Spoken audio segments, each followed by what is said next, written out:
Gabe Caraballo here with Unstoppable Recording Machine, and I'm going to show you today how to load a tempo map into Cubase. First, we're going to start off with a new project, an empty one. Save it in your project folder. Next, we're going to go ahead and double check our sample rate that it's at 48, not 44. That way everything lines up properly. So we have one of two ways we can import it. We can do File, Import, MIDI file, and then load up your tempo map that way. Or you can do it the way that I prefer to do it, which is to go ahead and drag and drop it from your folder all the way into bar 1.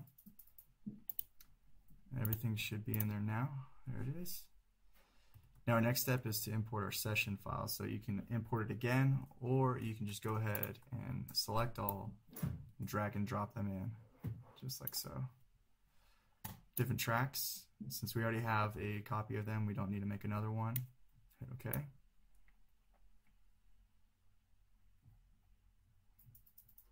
Wait for those to load in.